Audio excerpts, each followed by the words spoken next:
Welcome to VSOW, the deep dive where we take complex, vibrant cultural moments, dissect the sources, and really try to distill the knowledge that you. And today, we are definitely diving deep. Yes, we are plunging into the electric, often, well, manic, and ultimately, I think, profound world of the Beat generation. Absolutely. A literary and cultural force that, didn't just write new poems and prose. It really engineered a generational challenge to the very foundation of post-World War II American life. It feels like such a pivotal moment. Oh, it is. Arguably the most crucial pivot point in modern American counterculture, I'd say. The Beats, they were primarily active from the late 1940s through the early 1960s, and they pioneered this profound, sometimes quite destructive questioning of the dominant narrative, of that sort of hyper-conformist narrative of the time. Right. And our objective today, drawing on the sources you've shared with us, is to really unpack that, to look at the historical backdrop that kind of necessitated their revolt, wouldn't you say? Exactly. And also their revolutionary style, the core themes driving their often frenetic explorations, those pivotal, often censored works, and of course the incredibly complex, often contradictory legacy they left behind. Yeah, it's definitely contradictory. So our mission really is to quickly bring you, the listener, to a state of hopefully deep understanding about this group of writers and thinkers who just absolutely refuse to conform. And they weren't uneducated outsiders either. No, not at all. They were highly educated individuals who actively chose to step outside the prescribed societal boundaries. They were chipping away at that polished, sanitized veneer of 1950s American patriotism and materialism. Laying the critical, intellectual, and stylistic groundwork for, well, the entire decade of the 1960s counterculture that followed. It's amazing how much they anticipated. Precisely. They were reacting against an America that was defined by, industrial expansion, suburban sprawl, a world they saw as having this huge spiritual void. Characterized by what? Rigid social expectations. Rigid social expectations, fear of communism, this blind acceptance of consumerism. They felt utterly alienated from the whole concept of the American dream. Okay, so let's start right at the beginning then, with the identity of the movement itself. The name, Beat. Where does that actually come from? Our sources point to a specific moment, right? A discussion in 1948 between Jack Kerouac and John Clellan Holmes. That's the generally accepted origin story, yes. And it's rooted, interestingly, in weariness. Kerouac, who always seemed to have this incredible sensitivity to the emotional temperature of his peers, used the term beat to describe a feeling of deep weariness and alienation. So not beat like upbeat, but beat down. Exactly, a sense of being downtrodden, exhausted, maybe literally beat up by the state of the post-war world. It carried this heady undertone of spiritual exhaustion, a profound sense that they had nowhere to go, really no future to believe in, unless they, created it themselves. And what's fascinating, though maybe not surprising, is how quickly that original sort of authentic meaning got corrupted almost. Oh, immediately. Holmes used the term pretty quickly in his fictionalized biography, Go, and then crucially, in a New York Times Magazine article in 1952. And that public exposure, that must have just thrown gasoline on the fire. It did. It immediately demanded that the movement be categorized, labeled, and, well, subsequently kind of neutralized by the mainstream. Which leads to that really important distinction you mentioned earlier, the difference between beat writers and the beatnik. Yes, and this is crucial for anyone trying to understand the period. The media, really struggling to grasp or contain this anti-authoritarian energy, quickly cooked up a caricature, the beatnik. And what did that look like, the sort of pop culture version? It was overwhelmingly reductive, almost silly. If you look at TV shows from the late 50s, early 60s, like The Many Loves of Dobie Gillis, Maynard G. Krebs. Right, the goatee, the turtleneck, snapping fingers. Exactly. The finger-snapping, goatee-sporting, turtleneck-wearing, pseudo-intellectual, often playing bongos badly. This commercialized image was basically designed to strip the movement of its serious intellectual core, its literary ambition, its revolutionary edge. Make it palatable, maybe even laughable. Precisely. Make it safe for mass consumption. The real Beat movement was about, groundbreaking writing, intense spiritual searching, and serious social critique. The beatnik was just a cartoon. It's interesting, though, because even the writers themselves seem to wrestle with defining it. Gregory Corso famously said, 3 writers does not a generation make. Yeah, there was definitely internal debate and external confusion. Ginsberg initially tried for a more rigorous, almost academic definition. He focused strictly on technical, literary, practical meanings, changes in poetry forms, experiments in prose. But that sounds too neat somehow. It couldn't contain the reality, could it? Bill Morgan, who's a major beat scholar, argues pretty compellingly that it wasn't really a unified literary movement in the traditional sense. He points out that figures like Burroughs, Kerouac, and Ginsberg had, frankly, no shared philosophy, style, or aim. So if not literary, then what? Morgan sees it primarily as a crucial social and cultural phenomenon, deeply rooted in these intense, volatile, often quite destructive friendships. That makes sense. And if we're looking for a simpler, more unifying definition, Amiri Baraka's take really cuts through it all. It really does. Baraka, who was Leroy Jones back then, just summed it up perfectly. He said it was simply a group of people who came to the conclusion that society sucked. Can't argue with that directness. And that anti-establishment conviction, that's the undeniable common thread. You're right. It goes beyond their individual artistic styles or philosophies. And this shared conviction, it was kind of incubated, wasn't it? Among a core group, largely emerging from around Columbia University in the mid-1940s. Allen Ginsberg, Jack Kerouac, William Burroughs, they're the big three. Absolutely. The recognized triumvirate, the intensity of that early friendship group was the crucible, really. You had Burroughs, the older, kind of cynical intellectual anarchist figure. Then Ginsberg, the passionate poet-prophet, full of fire. Yeah. And Kerouac, Yeah. the spontaneous novelist, always torn between his Catholic background and this almost Dionysian impulse for experience. But it wasn't just them, was it? The movement needed more energy. Oh, definitely. The energy required this broader constellation. You had vital muses and cohorts like Neal Cassady, who we have to talk more about, the poet Gregory Corso, the Zen-influenced Gary Snyder, the really crucial female voice of Diane di Prima, and Leroy Jones himself. And our sources make it clear their writing and their lives were just completely tangled up. It wasn't like they met once a week for a workshop. No, far from it. They lived together in these cramped New York apartments. They challenged each other constantly, intellectually, emotionally, sometimes physically. And of course, famously, they hit the road together to reveal in their writing the real America and Mexico. That shared life, the transience, the communal living, that became the actual content of their work, didn't it? Absolutely. A complex, often painful web of intellectual bonding, sexual exploration, emotional dependency, usually documented pretty thinly veiled behind aliases in their books. And you mentioned Neal Cassady. He seems central, especially to Kerouac and Ginsberg. He was the lightning rod. Cassady, who became the legendary Dean Moriarty in On the Road, really personified that restless, energetic archetype of the American West. The mad one. He was the physical embodiment of the beat search, you could say. Kerouac and Ginsberg were just captivated by his seemingly limitless energy, his ability to live completely in the moment, for better or worse. He was the vital energy source, the Adonis of Denver, as Ginsberg memorably called him in Howl. So he represented that pure, maybe uninhibited desire for experience that they were all chasing. Exactly. His physical presence, his nonstop talking, his relentless driving, that became the kind of rhythmic pulse Kerouac was trying desperately to capture in his prose. Hashtag post-war context and thematic rebellion. Okay, so to really get why their work felt so explosive, we need to understand what they were pushing against. What was this post-World War II America that provoked such a, well, almost violent reaction from them? It was an era of really intense, almost suffocating pressure and contradiction. On the surface, yes, unprecedented economic prosperity, the rise of the nuclear family, the suburban dream, the whole white picket fence ideal. The American Dream, version 1950s. Right.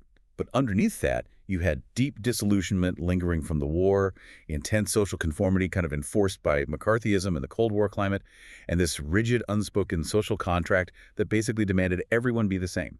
Our sources consistently describe the Beats seeing this as the false sheen of American patriotism. So they were basically calling out a big societal lie. That's exactly it. They critiqued that sanitized, idealized, wholesome image of America by deliberately exposing its shadows. The ever-present threat of nuclear annihilation, the paranoia of the Cold War, the cynical use of propaganda to enforce social norms, and crucially, the profound racial tensions that were just simmering beneath the surface. And their core conclusion about all this? Their analysis boiled down to this. America was spiritually bereft and bloated by consumerism. If material success was the only thing that mattered, then true meaning, authentic experience was lost. And that realization, that sense of emptiness, must have fueled their search for something else. It absolutely did. It created this palpable sense of emptiness and a desperate need for transcendence, for something more. And that need really informs every major theme you find in their writing. Okay, let's try and unpack some of those major themes then. This search for something beyond the established order seems key. Where should we start? Maybe freedom and rebellion? That seems pretty fundamental. Freedom is definitely number one, Yeah. defined primarily by rejecting mainstream constraints, championing this raw, unadulterated individualism. Yeah. On the road is the absolute touchstone here. The constant movement, the travel, it's not tourism. No, Feels more like a statement. it's an ideological act. It's the refusal to be pinned down by a fixed address, a steady job, fixed expectations. It's literally searching for freedom through nonconformity and movement. And tied really closely to that is the theme of spontaneity. This wasn't just about moving fast geographically, was it? It was about how they lived and how they wrote. Spontaneity was the methodological heart of the movement, you could argue.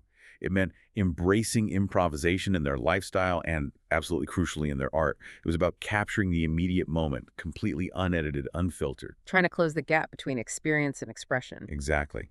They wanted to get away from the slow, deliberate academic approach to writing and embrace the kind of wild, high-speed energy you'd find in, say, improvised jazz. Which brings us to another huge thread. The spiritual quest. They weren't just rebels against something. They were actively searching for something, often looking outside traditional Western religions. Yes, this is where people like Gary Snyder become incredibly important. Many of the core beats, and those around them, delved really heavily into Eastern religions, particularly Zen Buddhism. They saw it as a kind of antidote to Western materialism and its, dualistic, often guilt-ridden framework. And Kerouac wrote about this directly, didn't he? He did. His novel Dharma Bums, published in 1958, is an explicit fictionalization of this quest. It details the practice of meditation, the search for enlightenment through simplicity and nature, which is a fascinating contrast to the almost frantic pace of On the Road. They were looking for the sublime in places the mainstream wasn't looking. And they definitely channeled their sense of being outsiders through the theme of alienation and anti-materialism. Absolutely. They didn't just write about rejecting consumer culture, they lived it. I mean, they often existed completely hand-to-mouth, deliberately choosing to live on the margins of society. They befriended the poor, the addicted, the mentally ill, all the people that mainstream 1950s America preferred to ignore or lock away. They saw consumerism as fundamentally empty. Worse than empty, spiritually corrosive, a distraction from true, authentic existence. Okay, and then there's the theme that's maybe the most controversial, the one that seemed to fuel both their creativity and often their self-destruction, ecstasy and altered consciousness. Right. For many of the beats, drug use wasn't just recreational. It was rationalized as a kind of philosophical and artistic tool. Marijuana, benzodrine, amphetamines, later things like LSD and peyote, these were often viewed explicitly as tools for expanding the mind, for heightening perception. What was the goal? They believed these altered states could help dismantle the societal conditioning that they felt limited conventional thought. The idea was to get access to raw, immediate perception, which they felt was essential for their kind of creative work.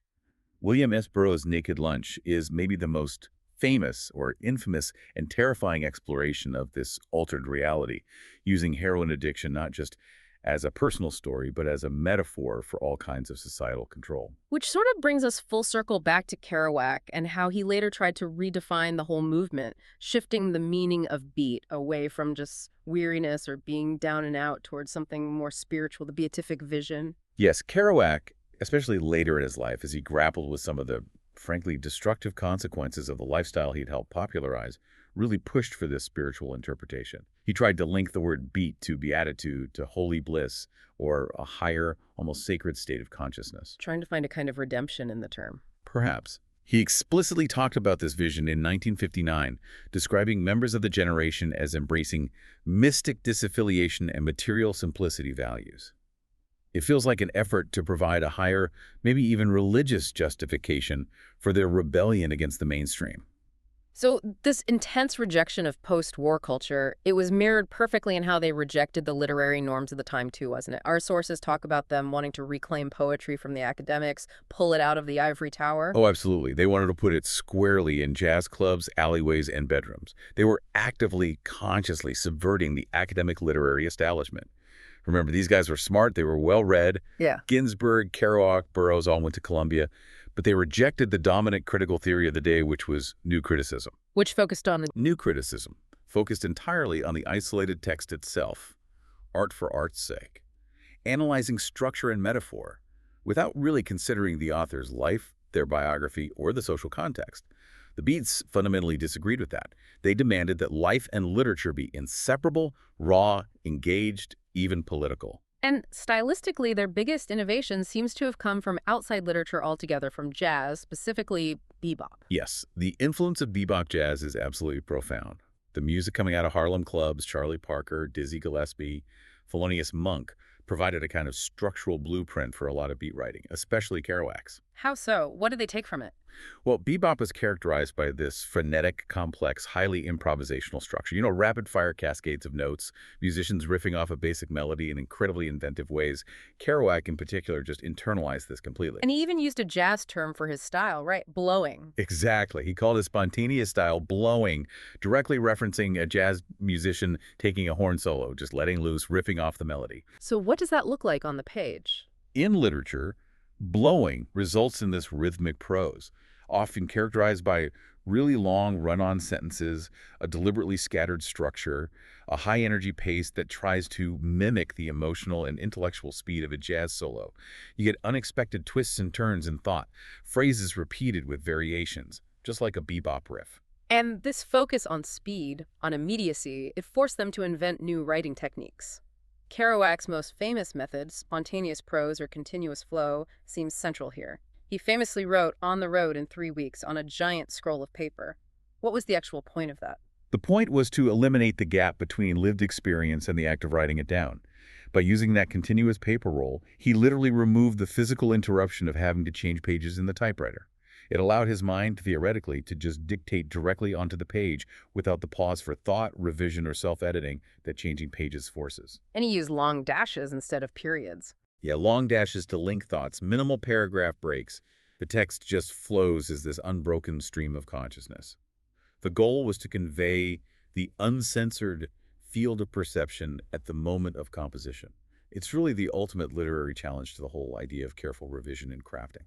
Now, if Kerouac's style was manic flow, William Burroughs took the rejection of traditional structure even further, didn't he? Total fragmentation. Burroughs pushed the boundaries into territory that was, frankly, much darker and more challenging. In works like Naked Lunch, he completely abandoned traditional narrative. Instead, he used these surreal, often grotesque, hallucinatory vignettes, he called them routines, that were completely non-linear, non-causal. And he later used the cut-up technique, too. Yes, physically cutting up text, his own and others, and rearranging them randomly. He believed that these random juxtapositions could reveal hidden truths about language, reality, and especially about systems of control. It's radical, formal experimentation designed to shock the reader out of passive consumption and into a new way of seeing. Okay, then we have Allen Ginsberg's style, which is maybe more accessible, but equally innovative, that mosaic or catalog style. Ginsberg's genius, I think, lay in accumulation and rhythm. He pulled details directly from his personal journals, raw, often deeply disturbing autobiographical facts and observations, and arranged them into these long, rolling, rhythmic lines. He often used anaphora, that biblical device of repeating the same word or phrase at the beginning of successive lines or clauses. Like in How. How is the absolute prime example. It kicks off with that unforgettable line, I saw the best minds of my generation destroyed by madness, starving, hysterical, naked. That catalog style allows him to build this immense panoramic vision of American suffering, alienation, but also moments of ecstasy. We should also mention Gregory Corso's technique here, creating that tension between societal norms and individual desires, like in his poem Marriage. Corso definitely had his own unique voice. He often used things like mock interviews or internal dialogues within his poems to hold up societal conventions, marriage, the military, the typical family structure, and examine them with this sharp, often very funny, ironic eye. His poem Bomb, which was famously published in the shape of a mushroom cloud, was this incredible, provocative mix of deadly, serious anti-war feeling and almost playful, surreal imagery. And finally, just to round out the styles, we have to acknowledge Gary Snyder, who stands in rather stark contrast to the jazz-fueled energy of Kerouac or Ginsberg. Snyder is a really crucial counterpoint. He was deeply influenced by Zen Buddhism, yes, but also by a life spent working outdoors, doing manual labor, and studying ecology. He felt that too much symbolic complexity, too much metaphor, actually acted as a distancing device between the poet, the reader, and the reality of the world. So his poetry is more grounded. Much more so. Comparatively spare, focused, precise, often detailing the poet's direct observations and his place within the natural world. This quieter, more grounded style led to him being called the beatnik Henry David Thoreau, and his influence, particularly in bringing a kind of ecological and spiritual seriousness to Kerouac when they were together, which informed Dharma bums. That can't be overstated. Hashtag major works and pivotal events. So while this energy was brewing through the late 40s and early 50s, the movement really exploded into national and even international consciousness with, well, a kind of holy trinity of literary masterpieces. And crucially, these books were inseparable from the censorship controversies they immediately sparked. Right, let's talk about those. First, obviously, Kerouac's On the Road, finally published in 1957 after years of struggle. What made this novel hit such a nerve? Why was it so defining for that generation? It just perfectly captured that feeling of restless post-war kinetic energy. It was this feverish, almost breathless account of searching for it, whatever it was, meaning experience, connection, transcendence at, 100 miles per hour across the American continent. It wasn't just what he wrote about, but how he wrote it. Exactly. It was the spontaneous prose itself, that style, that gave young readers a completely new language for their own feelings of dissatisfaction and yearning. It validated nonconformity, the bohemian lifestyle, as a kind of authentic, even spiritual quest. Okay, second. Allen Ginsberg's Howl. First performed in 1955, published in 56. This felt like the real opening shot, the defiant rallying cry. Oh, Howl was a bombshell. It functioned as both an incredibly raw personal confession and a furious public protest. Its candor was just shocking for the time depictions of drug use, same-sex encounters, political dissent, mental illness, particularly relating to his mother, Naomi. It wasn't subtle. Not at all. It was unapologetic, confrontational. It explicitly rejected the societal constraints, the conformity, the materialism, the psychiatric establishment that Ginsberg felt were literally driving the best minds of my generation destroyed by madness. And third in this trinity, William S. Burroughs' Naked Lunch, published in 59. Surreal, fragmented, a really groundbreaking look at addiction and control. Burroughs took the literary experimentation even further, into much darker, more challenging territory. Naked Lunch is hallucinatory, often disgusting, deeply graphic. But it used the metaphor of heroin addiction to explore all kinds of societal control, political control, economic control, even the control embedded within language itself. And just like Howl, its explicit content made it an immediate target for censors. So these books caused a storm, but the moment where it felt like the East Coast energy met the West Coast scene and really solidified was the San Francisco Renaissance, right? Specifically, that pivotal 1955 Six Gallery reading. The Sixth Gallery reading, October 7th, 1955, some sources say 13th, but October 7th is often cited, there was an absolutely explosive, truly transformational event. It was advertised simply as 6 poets at the Sixth Gallery. Kenneth Rexroth was the MC. What was the atmosphere like? Electric, apparently. Chaotic. Ginsberg, supposedly fueled by wine and nerves, gave the first public reading of Howl, Part 1. He'd been working on it feverishly. Legend has it people were passing around jugs of cheap wine in the audience. When Ginsberg finished, the place just erupted.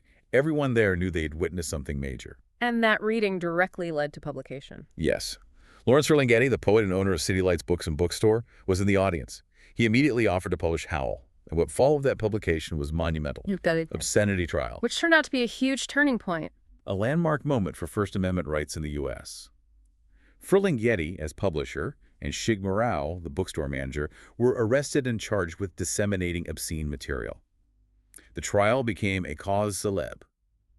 The defense brilliantly argued that the poem possessed redeeming social importance, that its controversial language was necessary for its artistic and social message. And the judge agreed. Ultimately, yes. Judge Clayton Horne ruled in their favor, stating that even if the language was coarse or vulgar to some, the poem itself was a legitimate social protest and therefore deserved constitutional protection. That legal victory was massive. It catapulted the entire beat movement into the national spotlight, ensuring their work couldn't just be dismissed or ignored. It had to be contended with. It feels impossible to talk about the energy of this period, especially On the Road and Howl, without coming back to the figure who seemed to embody its kinetic drive, Neal Cassady. Absolutely. Cassady was more than just a character in their books. He was arguably the primary engine, especially for Kerouac's most famous creative burst. He just personified that idea of pure, unrestrained, maybe even dangerous energy. Kerouac's quote about the mad ones seems to capture that perfectly. It does, doesn't it? The only people for me are the mad ones. The ones who are mad to live, mad to talk, mad to be saved, desirous of everything at the same time, the ones who never yawn or say a commonplace thing, but burn, burn, burn like fabulous yellow Roman candles exploding like spiders across the stars. It's such a powerful image. It captures that high-voltage idealism they were chasing, but maybe it also hints at the danger, the potential for burnout. Exactly. It contains the seed of their eventual self-destruction. They were desperately trying to find something elusive, something authentic, and they documented that often chaotic search as if they were these heroic figures, seekers on some kind of modern mythological quest. And the documentation itself is key. It is. They weren't just living these wild lives. They were constantly observing, recording, transforming their own chaotic experiences into the raw material for a radically new kind of literature. Cassidy, the ultimate muse, represented that relentless pursuit of the immediate, unedited experience, a pursuit that, while incredibly fertile creatively, proved ultimately unsustainable and, for many involved, profoundly damaging. #tag criticisms and the conflict of individualism. Okay, so when we move past that romanticized image of the mad ones burning like Roman candles, a really significant and persistent criticism emerges from the sources we looked at. It's something we absolutely have to address. The charge that the movement was largely anti-feminist, fundamentally a boys' club. This is, without question, the most crucial and necessary contemporary critique of the Beat generation. The sources are quite clear on this. The movement was overwhelmingly male-centric in its focus and its power dynamics. So women were involved, but their roles were different. Very different. With the really notable exception of Diane di Prima, who carved out her own powerful space, most women involved, figures like Carolyn Cassidy, Edie Parker, Hetty Jones, were often relegated to the roles of girlfriends or wives. They functioned frequently as caretakers, facilitators, or muses, but they were rarely treated or acknowledged as creative equals in the central literary project. There's that line in the Guardian source pointing out that the only women Kerouac and Ginsberg seemed to genuinely respect were their own mothers. That's quite telling. It is disturbing, and it suggests a pattern, perhaps, of projecting female figures into either these idealized, almost desexualized maternal roles, or seeing them as temporary, often disposable figures within their largely masculine dramas of rebellion and road trips. And the narratives they celebrated, the stories they told, often sidelined or even implicitly justified harm to women, didn't they? Yes. Female writers associated with the group, like Carolyn Cassidy in her memoirs, spoke very openly about the pain and frustration of feeling like watchers than participants.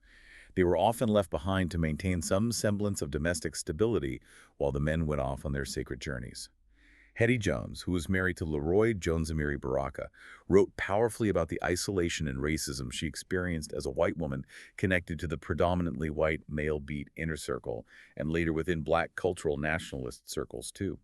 But Diane di Prima, you mentioned, she actively pushed back against this internal misogyny through her own writing. Di Prima is such an important figure because she provided a crucial counter-voice from within. She used her poetry and prose to challenge the male-dominated narratives and assumptions. For instance, her poem, The Practice of Magical Evolution, has been read as an ironic, sharp response to Gary Snyder's poem, Praise for Sick Women. It cleverly satirizes the tendency among some male beats to romanticize female suffering or vulnerability while often neglecting women's actual needs or agency. And it wasn't just about gender, was it? The environment was also limiting for non-white members. Absolutely. The overwhelmingly white, often privileged backgrounds of the core group created limitations and complexities for figures like Leroy Jones, Amiri Baraka. His artistic and political trajectory would eventually, and necessarily, lead him far outside the primary beat framework into black arts and black nationalism. The Reddit discussion thread we looked at really captured, I think, the kind of cognitive dissonance many modern readers feel. There's admiration for the spiritual quest, the writing, but also real revulsion at the egocentrism and the sheer messiness, the chaos they often left behind. That really is the core conflict, isn't it? The gap between the ideal and the often ugly reality. That search for transcendence, for authenticity, was frequently conducted through behavior that looks, frankly, deeply narcissistic and irresponsible today. Characters like Dean Moriarty. Yes, exactly. Characters based on Cassidy, especially, are often viewed by contemporary critics and readers as self-righteous assholes, as one source put it, pretending that they're on a sacred journey while leaving chaos wherever they go. We see this clearly in the narratives concerning abandoned partners, neglected children, casual cruelty. It seems the perceived purity of the spontaneous prose was often paid for by the impurity of the spontaneous life. And this commitment to spontaneity, to hedonism, to a kind of self-destructive intensity, it had very real, very tragic consequences for some of the key figures who burned brightest. The contrast in how they ended up is quite stark. It's a profound, almost textbook cautionary tale.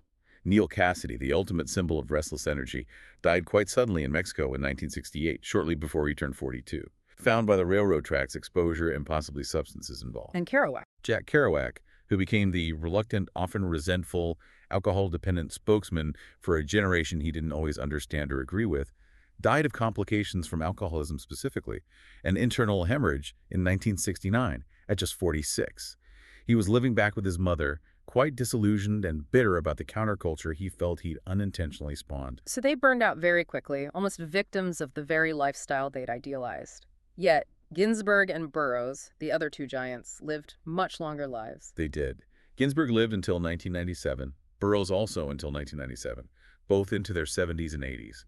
And despite their own immense struggles, Burroughs dealing with the lifelong trauma of accidentally killing his wife, Joan Vollmer, his own addictions, his paranoia, Ginsberg grappling with early institutionalization, ongoing political battles, they somehow managed to adapt, survive, and continue evolving their art. They transitioned into the 60s and beyond more successfully. It seems so.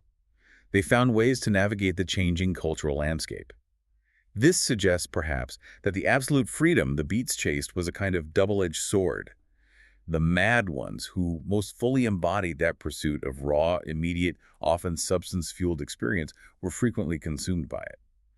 While those who perhaps maintained a degree more intellectual distance or found other frameworks like Buddhism or political activism managed to metabolize the chaos and endure. And as the whole idea of the Beat generation became this huge, publicized cultural phenomenon in the late 50s and early 60s, the original core group actually started to disperse, didn't they? Moving in quite different directions. Yes, their paths really fragmented the legacy in some ways.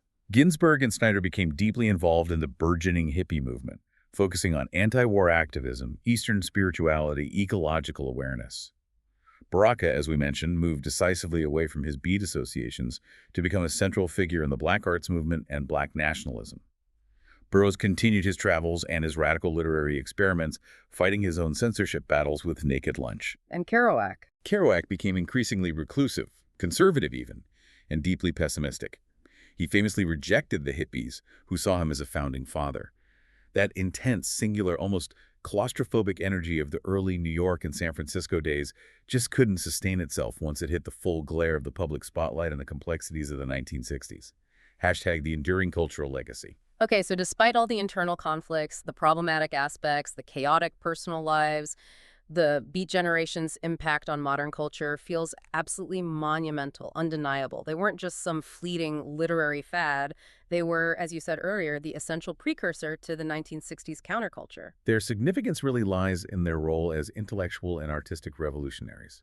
That radical emphasis they placed on nonconformity, on anti-authoritarianism, on sexual liberation, on exploring consciousness, on spontaneous creative expression, all of that directly fueled the youth descent of the next decade. They provided a kind of permission structure. Exactly. They provided intellectual and artistic validation for movements like the Civil Rights Movement, the free speech movement of Berkeley, and the nascent movements for environmentalism and feminism, even if their own record on feminism was poor. The core Beat ethos, questioning authority, rejecting materialism, seeking authentic experience, became a kind of ideological engine for much of the 1960s counterculture. And their influence spread way beyond just politics or social movements, right? Into various art forms. Music seems like the most obvious connection. Oh, the connection to music is incredibly profound and direct. That conversational, sometimes rambling, deeply personal, stream of consciousness, poetic style you hear in Ginsberg and Kerouac. It directly influenced Bob Dylan. He openly modeled his early persona, his lyrical phrasing, his cadence after Kerouac and Ginsberg. In Beyond Dylan. You can hear echoes in the sort of existential angst and burgeoning social consciousness of bands like the Beatles, especially in their later work. And certainly in the poetic, often dark, shamanistic lyricism of Jim Morrison and the Doors. The Beats, in a way, gave rock and roll a literary conscience, a depth it hadn't always had. And structurally, that idea of spontaneity, did that spill over into visual arts too? You mentioned abstract expressionism earlier. Absolutely. There's a clear parallel there. The Beat idea of blowing, that emphasis on the immediate, unfiltered act of creation, finds a powerful visual echo in the action painting of abstract expressionists like Jackson Pollock or Willem de Kooning. How so? These artists prioritized the spontaneous gesture, the energy of the moment.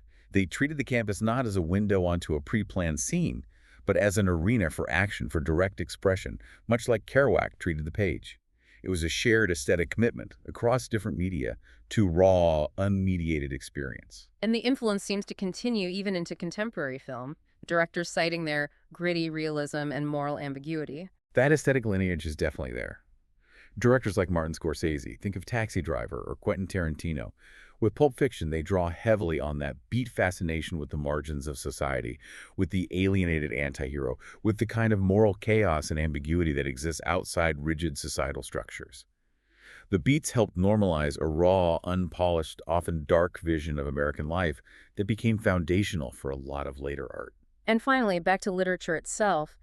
Their technical innovations, the fragmentation, the collage, the raw energy, they left a permanent mark on writing, didn't they? Indelibly. Their experimental methods really provided a roadmap, or at least open doors, for much of what came next in literature. Burroughs' work, especially with its radical fragmentation, its cut-ups, its deep critique of language and control, is a crucial precursor to postmodernism, which often uses similar techniques of experimentation and fragmentation to question reality and narrative itself. And maybe more broadly. More broadly, their raw energy, their anti-establishment stance, their embrace of vernacular, everyday language that directly influenced later genres like punk literature, the new journalism, the gonzo style of Hunter S. Thompson. They blew open the doors of what was considered acceptable literary subject matter and style. And ultimately, thinking about today, the core themes the Beats wrestled with, they still feel remarkably relevant, don't they? Strikingly so. Those central conflicts, they explored the critique of materialism, the desperate quest for individuality and authenticity in a world increasingly dominated by mass media and consumer culture, the struggle against societal pressures and expectations. These resonate incredibly powerfully with modern feelings of alienation and disconnection. So contemporary writers are still tapping into that vein. Absolutely. You see it in contemporary authors who explore characters living on the fringes, rejecting consumer society, searching for intense or profound experiences, maybe grappling with addiction or mental health outside the mainstream. Writers like, say, Otessa Moshfegh are demonstrably working within the long literary shadow cast by the Beat generation, whether consciously or not. Hashtag out, tag outro. So what we've really explored today is this incredibly complex portrait, isn't it? On one hand, highly educated, often brilliant individuals who chose the path of the explorer, the outsider. They were searching for some kind of elusive, almost mystical truth beyond the suffocating conformity of post-war America. And they invented, or at least radically adapted, a new kind of language, a new style to try and capture that raw, immediate experience. But, and it's a huge but, their absolute commitment to that raw truth, to the doctrine of spontaneity, it came at a truly staggering personal cost. Not just to themselves, but also, as we discussed, interpersonally. Yes, their journeys were so often marred by profound chaos, by actions that look like narcissism, by real self-destruction, and particularly concerning the impact on the people, disproportionately women, often left behind or caught in their wake. They were, to use Kerouac's own enduring mythical phrasing, the mad ones, who chose to burn, burn, burn. Which leads us, I think, to the final provocative thought we want to leave you, the listener, with today. Considering the Beat's obsession with immediate, raw experience, with escaping all external societal structures, to what extent did that very pursuit, that deliberate embrace of chaos, maybe fueled by substance abuse, become its own kind of confining, even deadly structure? That's the profound irony, isn't it? Did the relentless pursuit of absolute freedom simply end up replacing one kind of the prison of 1950s conformity with another, perhaps more insidious one? The prison of uncontrolled impulse, of self-imposed limitation? Did it lead directly to those premature tragic ends for so many who committed most fully to burning that flame? Something to definitely mull over. It's the tragic, deeply complex legacy of the generation that simply refused to stand still. We absolutely encourage you to delve further into the primary sources themselves. Read Hal, read On the Road, read Naked Lunch, read De Prima, read Carolyn Cassidy's memoirs. See what you think. Yes, absolutely.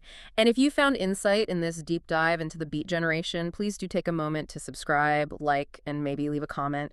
Your engagement really helps us continue to dive deep into these crucial cultural movements. Thank you for listening to VSOW.